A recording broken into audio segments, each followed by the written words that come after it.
Hi, Hello. Lisa. Hi. How are you? Miss Bunny on our live. Thanks for joining. I think everybody is so excited Yes. to hear from you. So we can just jump right into it.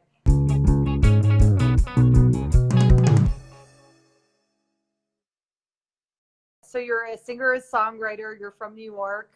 You're Yes. releasing this new album called Me Versus Me, Part One.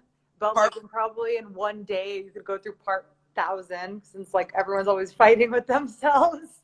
right. It's actually already out, right? So it came out yesterday. Me Where versus can people find it? yes, everywhere, guys, right? So however you listen to music, whether it's Spotify, whether it's Apple, whether it's YouTube, I mean, it's everywhere. It's on every major Amazon. You can buy it on Amazon. You can go to Amazon, type in Miss Bunny, Me versus Me, and it will come up. And So what's it about? I'm so excited, mainly because it's years of work, right? I write all the time, and a lot of times you write, in one season, and then you have a finished project, but it's for that season, right? And you know how that goes. It could get not boring, but you could write the same song over and over and over again. So the great thing about this album is that I've written songs 2 years ago that I've incorporated in it. So you guys are getting different seasons of greatness. It's a masterpiece. Is that because of COVID that you were able to go back in time and go back to your old work, or what made No, you? nothing with COVID. It was just work that was unreleased.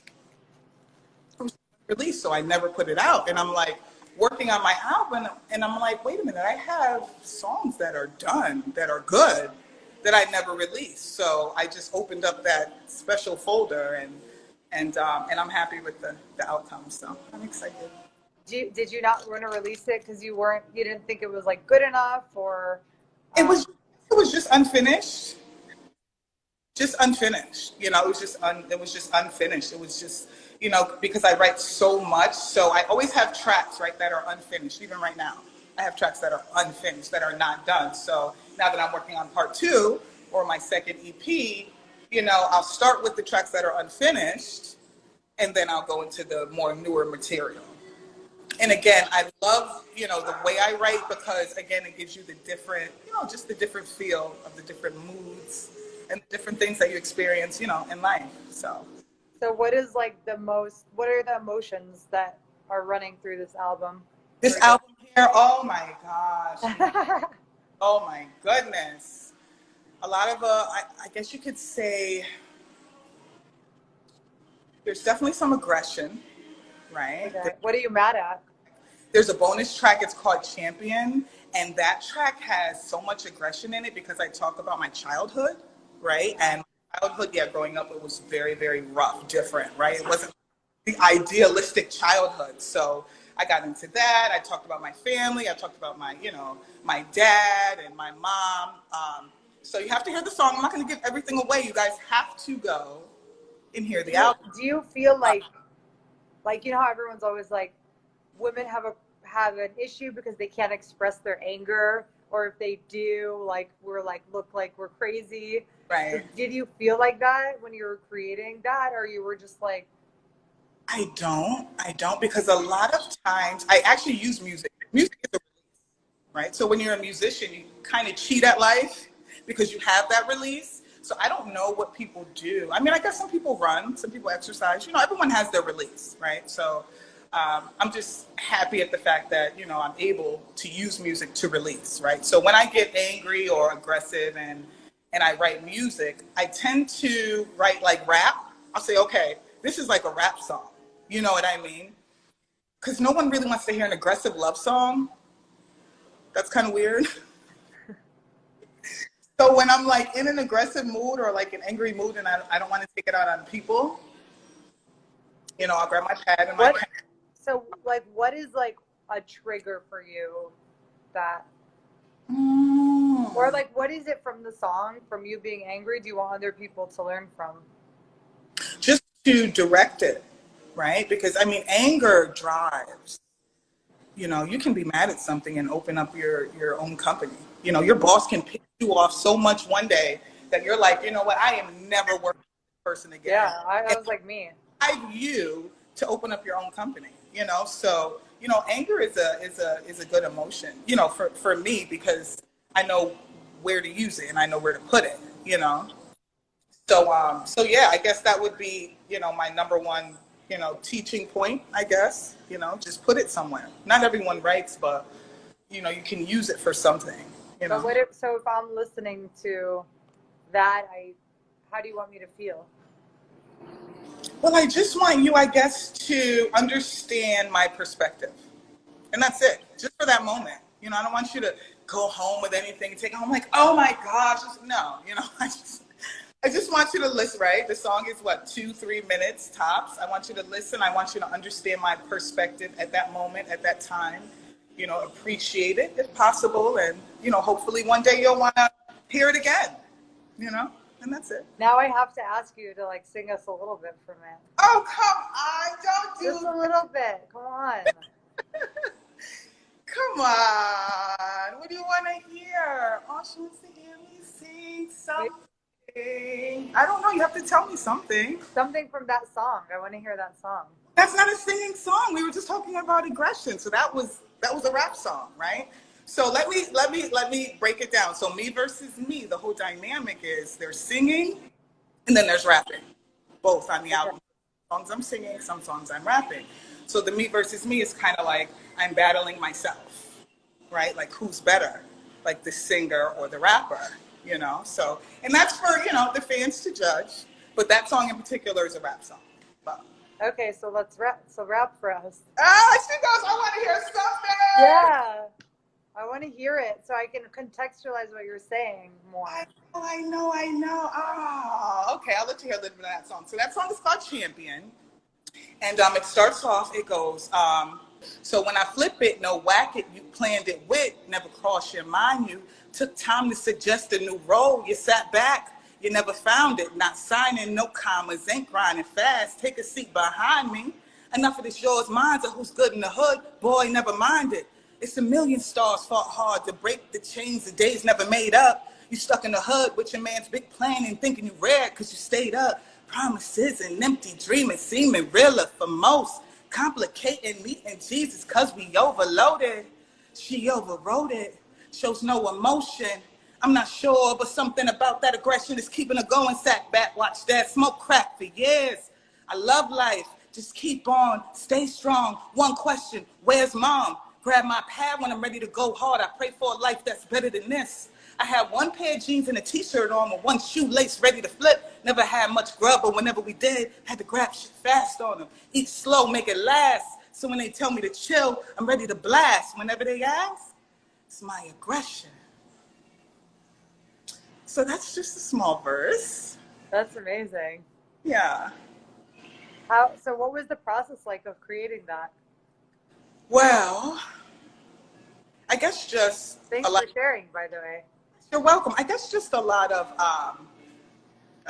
reminiscing, right? Because I was older, of course, when I wrote that. So just reminiscing on my childhood and growing up. And, you know, people always asking me like, where do you get your aggression? Or where do you get your frustration? You know, when I went home and thought about it, I'm like, well, where does it come from? Where do I get it? I don't know. You know, I had to think about it. And then I'm like, look, how I grew up. Like I said, I had a very interesting childhood. So when I thought about it, I'm like, that's what it's from. You know, my dad, he had his problems with his drug problem, right? My mom, she was never around, like ever. So, that leaves me. I had siblings, but they were in tune. They're like, what? We have no curfew. Like, we're going outside. What are you doing? Let's go. Let's get dressed. And I was just that kid like, this is not normal. This is not normal. So it was different for me. So that's what I did. Even as a kid, I would sit home and I would write, so I've always been this way. So you would write as a kid? I would write as a kid, yes. Hence, I got to go back in my brain, right, and remember, because I didn't really keep track of it the way I do now. So what do you use now to keep track? Like, where do you write it? Yeah, I write it in my phone. Oh gosh, definitely phone like notes. Like your notes section? section in my phone. It's probably the primarily, the primary source. But I do use my notepad, like right now. I have my handy dandy. So do you have ones like that when you were a kid? I did. But when I was a kid, I would write more like on paper, like scrap paper, right? Like I didn't have the fancy dancy, stuff that I had now because, no one was around to buy me those things. So I would write on anything I could get my hands on. And a lot of times it was like those school assignments on the back of the paper. I would use those and I would just write. Was there anyone when you were like, was there any musicians around you when you were younger? No, not at all. Music though was around me. Like my dad played a lot of music. He was a DJ, I think like back in those days when I was really, really young. So he would play a lot of music. I don't know if that, And you like, somehow, it felt like it would like relax you, or you felt some sort of. it would excite me, it would put me in like a happy mood, Does it still do that for you, or is it like a job? Oh no, it does. It does. What becomes a job is this, interviewing with you. Then it becomes. I'm having fun. This is my Cool. job, but I don't feel like it's my job right now. Like we're good. Like we're good. Like let me tell you, we are so good. But I mean, like the getting ready for it, right? Like oh my gosh, I gotta, you know what I mean? When you write, it's you're free. So there's no time. There's no schedule. You don't have to look a certain way when you write. You just write. So that's the difference. What's like important for you? Like obviously we're an image company, and like tons of businesses they're creating ideas and stuff with the content. When you're talking about your image or people knowing who you are, what's the most important thing? Like what do you wish? Oh, I wish that people could know me. And like what do you want like for people to know you? What would be important for you? What would be like a dream? Yeah, absolutely. I am a big, huge follower of Christ. I read my Bible every single day. And I believe that he is necessary for the type of success that I want. Oh. He's just necessary. And I say that because I know a lot of successful people that don't think like that. You know what I mean? I'm not going to say it's the only way, but it's if anyone could take away anything from my life or anything I've been through or anything that I've overcame, it's because of God. He's just amazing and he's wonderful. So from your like, so if people are looking at you, how do you want them to perceive you? Like what kind of image do you want to put out? Besides, obviously that's one way, but what like total content perspective would help you? Total free spirited, right? And living in your truth, whatever that is, whatever that may be, live in it. And I preach that every single day to everyone that I know. I say to my music and I speak it, when I talk on the phone, I'm extremely comfortable with that. And I think that that's important for people to grow, and I believe growth is important because when you know who you are, that's when you can become successful. So just living your truth and just being true to yourself and make that reflect in your gift.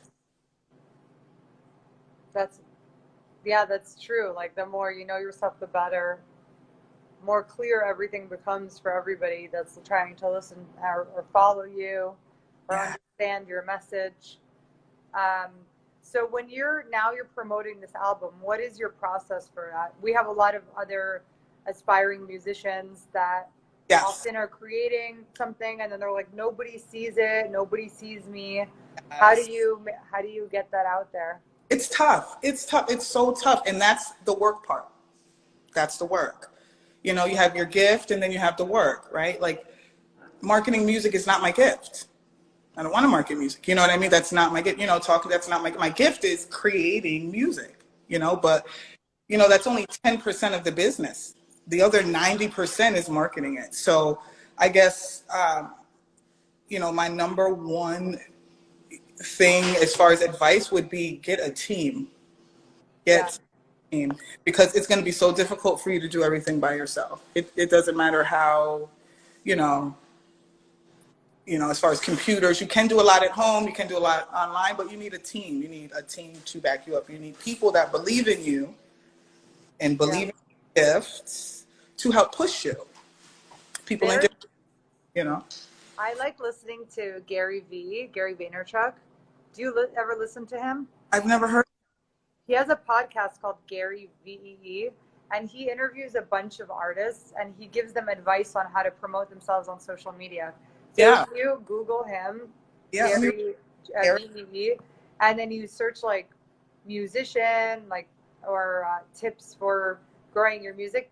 I've listened to a few of the podcasts about like literally just sitting and singing and putting all your stuff out online, which Yeah, is like really scary if you think about it. But he's just like give away everything, like and see, like don't hold anything back because what you need is like a surge of luck. you can't. Um, You have to just let it out, and then you can't be like, fearful of anything, anything. where And does it come from? Like artists are like for me, I feel like there's so much fear in artistry. Is yeah. it like about your personal self or about what is it exactly Well, what it for is you? that it's personal. Yes, I can sing or yes, I can draw, but that doesn't necessarily mean I want to share that with you. You get what I'm saying? That's my personal thing. So I'm just speaking, in third person, but I've never shared my personal thing with anyone before. So it's weird for me because I do this by myself. So I think that's what it is. It's personal to the person. But once they break past that, like it just opens up. When did it break past that for you? Probably when my dad died, to be honest, which was, what is it, 21, maybe 2016, he passed away. Because I just knew that, I was going to be this huge singer, and me and my dad, we were going to rock out and all this stuff, right? And then he passes away, and I'm like, no, no, no, no, no. This is not supposed to be happening. Like, what's going on? This is not. No, you're supposed to be here. You're supposed to walk me down the aisle. Like, you're supposed to. You know what I mean? Like, what's going on? So that really opened my eyes up. Like, okay, I can't just sit and just let my life pass me by without even trying, or at least attempting a shot at what I love to do. And my gifts are so unique that I don't even have to be in front of the camera. I'm a writer first, right? So I don't even have to be in front of the camera if I don't want to. I can write for you or for you or for you, you know? And I mean, that's the great part about being a writer, but I love to sing. So that wouldn't fulfill me, completely. I'd still feel a void if I just sat home and wrote all day and just sent it out to people. So, and that's why I say you got to get to know yourself. You got to get to know yourself first, especially before you want to come out and be famous, because the internet will tear you up, I mean, and chew you up if you don't know who you are before you know, you might be in a situation that you're just not used to dealing with, in the media, in front of the media. So, a lot of people, break, and it's unfortunate, but so it's important just to know who you are and have a strong sense of self. And if you, do believe in God, stay prayed up, whatever it is that you believe in, make sure that you have a good, strong foundation, and you'll be fine. That's Yeah. incredible. Thank you so much for sharing that. I know that's probably like very emotional for you, and I feel like super privileged that I got to hear that. So thanks for going there, and I'm sure that helped somebody to hear that. Absolutely. Absolutely. And I can't wait to go there more often. So I'm excited. I'm excited for you guys to get me. I know. We'll do our best, and I want you guys to all to collaborate. All the artists, all the musicians on the platform on Scopio. You can actually filter by music, and you can check out different people, Okay. so you can see other musicians. But I'm definitely going to introduce you to the Iranian rapper that was on here. Where, where, where is he from? From Iran. Oh, okay. Okay. Yeah, he's literally a rapper there. And so like everybody's fighting battles everywhere you are, you know. It's like every neighborhood in the world, there's people like struggling for, you know. Yeah. So, we have tons of those types of people on the platform, and our focus is really on elevating voices like yours. So we'll do our best, and I wish like there was a way that I could showcase your music more on the site, but I'll think about it. Yeah. Do some brainstorming and figure out, because I've been doing that as well. Because I'm like, okay, my album is out now, so let me, you know. Did you do your own design, like your own illustrations for your album? I'm sorry? Did you do your own illustrations for your album and art? Well, I had help with that, right? Okay. So I have a team, right? And I have a graphic designer who I'll send him a photo and he'll like, you know, jazz it up. And we'll go back and forth for a while. So that's what we came up with. So I think he did a pretty good job with that. But Bentley, I have to mention Bentley Records, my label, right? So they are assisting me. They're not paying us, by the way. They're not. They are not. However, they are helping me, you know, with the promotion of my album, right? So we are working together as a team. I am a part of the Bentley gang. They are part of, you know, my team. So we are working together to who owns Bentley? To get it distributed. I believe it's Luca Days. And they're in New York, or? I want to say Mr. Luca. They are in New York, yes. I haven't had the pleasure of speaking with him yet, but I'm sure I will soon, right? So we'll see. But yeah, Luca Days. And they seem so far so good, you know. Everything's good, extremely professional. So we'll see. I'm looking forward to what the future brings. So yeah, so that's another good, you know, promotion, you know, if you can, you know, get a label behind you, even if it's just, you know, a distribution or anything, just to help, you know, push you is you know, is always a good thing as an artist. That's amazing. Well, thank you, Miss Bunny. Yes, thank you guys all for having me. Seeing here, you don't want to leave. I'm like, wait, where are you going? I know. We'll put this out, and hopefully you can get some action from it. So follow Lisa Walker, Miss Bunny, at on.bonia. Is that right? On.bonia, yes. Bonea. Bonea. What does that mean? It's just Bunny, but it's just the way you pronounce it, Bonet. And the whole thing, just to let you guys know, I was actually born on Easter Sunday. So my dad named me Bunny. That's like my nickname. Aww. So That's so cute. Born, yeah. So the miss came in because, you know, everyone was asking me like, hey, well, what's your name? And I'm like, Bunny. Like, what do you mean? And, you know, I was young and I'm like, my name is Bunny. Like, what are you talking about? Don't call me Bunny, right? But I was so like professional, I guess, even as a, you know, a youngster.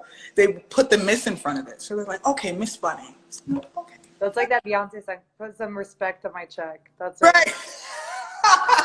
It was one of those. So it just stayed with me. So I'm like, okay, Miss Bunny it is. Whatever.